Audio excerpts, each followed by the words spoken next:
लालू यादव पटना पहुंच चुके हैं, लेकिन उनके एक बयान ने पूरे देश में हलचल मचा दी है। लालू प्रसाद यादव ने फाइनली कह दिया है कि कांग्रेस से गठबंधन का कोई मतलब नहीं है। हारने के लिए कांग्रेस से गठबंधन नहीं कर सकते। अब सवाल यह है कि 2024 में मोदी के खिलाफ बनने वाला महागठबंधन क्या 2021 में ही टूट गया?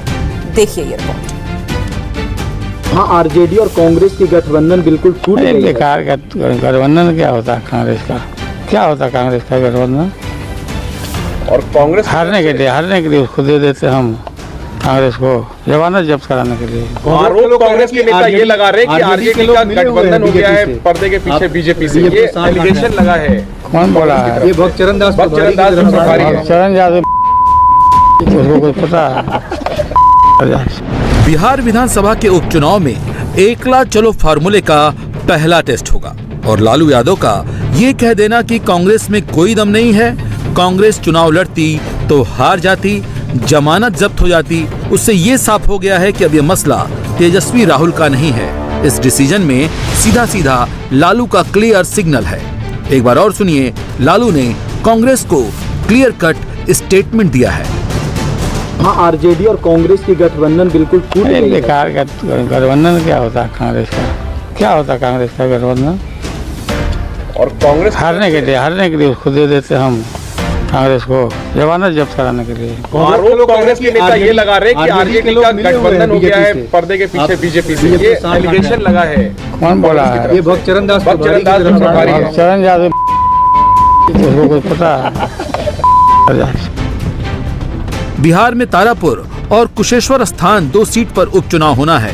कहने को तो ये उपचुनाव है, जो कुछ यहाँ हुआ है वो आगे की लड़ाई भी तय करेगा, जिसका इंडिकेशन बिहार कांग्रेस प्रभारी भक्तचरण दास ने 48 घंटे पहले दे दिया था और इन्हीं का नाम लेने से लालू भड़क गए थे। इतना सब कुछ हो गया यार, हम चुनाव लड़ रहे हैं, खिलाफ लड़ेंगे भी और मित्रता भी रहेगा, ये कभी संभव न है।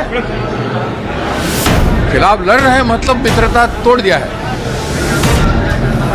जब हमारे सीट पे वो लड़ने गए हैं मतलब तो सोच समझ के गए हैं ना, तो उससे ज्यादा क्या बात करते हैं। 2024 में क्या कांग्रेस अपने बल पर खड़ा होगी और 40 पार्लियामेंट में कांग्रेस अपने को मजबूती से बनाएगी, 40 पार्लियामेंट जीतने के लिए। ऐसा नहीं है कि कांग्रेस ने आरजेडी से अलग होकर अकेले उपचुनाव लड़ने का फैसला अचानक किया है।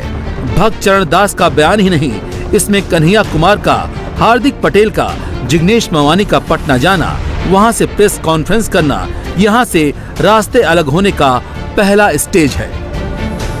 किसी की लकीर मिटानी नहीं है भाई। कुछ लोग होते हैं कि दूसरी की लकीर मिटाते रहते हैं। हम आशावादी लोग हैं, किसान परिवार में पैदा लिए हैं। हम लोग किसी की लकीर मिटाएंगे नहीं, अपनी लकीर खींच कर दिखाएंगे, नया बिहार बनाकर दिखाएंगे। ये कहानी बहुत जल्दबाजी होगी कि 2024 में कांग्रेस क्या करेगी, शायद ये राहुल गांधी भी नहीं जानते, लेकिन यही 2 सीट तय जरूर करेंगी कि कांग्रेस में कितना दम है। इसमें सैद्धांतिक आधार पर आलोचना होनी चाहिए और शालीनता पूर्वक होनी चाहिए और गरिमा का ख्याल रखना चाहिए। लालू जी राज्य के बड़े नेता हैं, उनसे ऐसे शब्दों की अपेक्षा कांग्रेस नहीं करती है।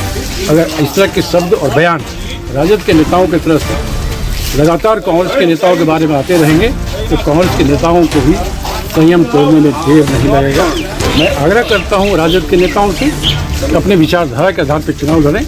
उन्होंने गठबंधन तोड़ा है, अगर उनको घबराहट हो रही है तो राजनीति के आर पार की लड़ाई है, मर्यादा का ख्याल रखें।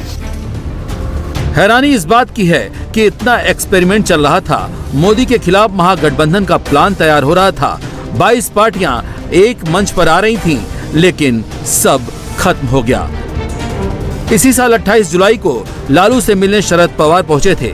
वैसे तो इसे पर्सनल मुलाकात कहा गया था कि लालू की सेहत का हाल लेने आए थे शरद पवार, लेकिन इस तस्वीर ने कई सियासी अटकलें भी पैदा कर दी थी। ऐसे में तो यही लग रहा है कि कांग्रेस और आरजेडी के रिश्ते में दरार बहुत पहले पड़ चुकी थी। फाइनल लालू के इस बयान ने कर दिया। लालू यादव यूपीए के सबसे ट्रस्टेड आदमी थे। लालू का कांग्रेस के खिलाफ ऐसे बोलना क्यों इम्पोर्टेंट है, इसकी बड़ी वजह है लालू कभी सोनिया गांधी के खिलाफ नहीं गए। लालू का 10 जनपद के खिलाफ ये पहला बयान है, इसलिए ये बड़ा मायने रखता है। लेकिन समझना तो कांग्रेस को है, कहां बीजेपी को हटाने के लिए महागठबंधन की अगुआ बन रही थी और कहां अब सब अपनी अपनी ढपली बजा रहे हैं। जहां जहां कांग्रेस कमजोर हो रही है, कोई न कोई ताल ठोकने आ गया है। वहीं कांग्रेस में एक थॉट चल रही है कि हम अपने दम पर लड़ेंगे। लेकिन सवाल यह है कि क्या कांग्रेस 2024 में मोदी को अकेले हराने का मादा रखती है? और मोदी को हराने का जिस महागठबंधन का ख्वाब देखा गया था, वो तो उपचुनाव में ही टूट गया। तो 2024 में क्या होगा? लिस्ट लंबी है। कांग्रेस के साथ गठबंधन बिहार में टूटा, यूपी में टूट गया, बंगाल में टूटा, त्रिपुरा में टूट गया, गोवा में टूट गया। बंगाल में इसका सबसे पहला प्रयोग दीदी ने किया। बीजेपी के खिलाफ महागठबंधन नहीं बनाया, अकेले चुनाव लड़ी। नतीजा सबको पता है। मतलब कांग्रेस का जहां गठबंधन नहीं हुआ या फिर कांग्रेस अकेले लड़ी, तो सबसे ज्यादा नुकसान कांग्रेस का ही हुआ।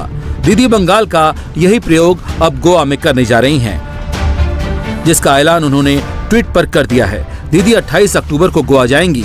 बीजेपी को हराने का एजेंडा लेकर जा रही हैं। 10 साल से काबिज बीजेपी की सत्ता को हटाने का दावा किया है और टीएमसी बिना किसी गठबंधन के लड़ेगी, इसकी भी तैयारी ममता बनर्जी ने कर ली है। कुछ दिन पहले गोवा के पूर्व मुख्यमंत्री और कांग्रेस के विधायक लुइजिन्हो फेलेरियो ने कोलकाता पहुंचकर ममता बनर्जी से मुलाकात की थी। सीएम ममता बनर्जी से मुलाकात के बाद लुइजिन्हो तृणमूल कांग्रेस में शामिल हो गए थे और उनके साथ 9 और दूसरे नेताओं ने भी टीएमसी का दामन थामा था। तब से कयास लगाए जाने लगे थे कि क्या टीएमसी की नजर लुइजिन्हो के सहारे गोवा में पार्टी के विस्तार पर है, जिसकी परिणति 28 अक्टूबर को होने वाली है। बात सिर्फ गोवा की नहीं है, 2023 में त्रिपुरा विधानसभा का चुनाव भी है। तृणमूल कांग्रेस त्रिपुरा में विधानसभा चुनाव लड़ेगी। आने वाले नगर निकाय चुनाव भी तृणमूल कांग्रेस लड़ेगी। लेफ्ट कांग्रेस से अलग अकेले चुनाव लड़ेगी टीएमसी। त्रिपुरा कांग्रेस के कई नेता टीएमसी में शामिल हो गए हैं। इधर यूपी में भी महागठबंधन का गुब्बारा फूट चुका है। कांग्रेस अलग लड़ रही है, समाजवादी पार्टी अलग। बड़ी पार्टियों के गठबंधन के लिए न कोई आगे आ रहा है, न इसकी चर्चा हो रही है।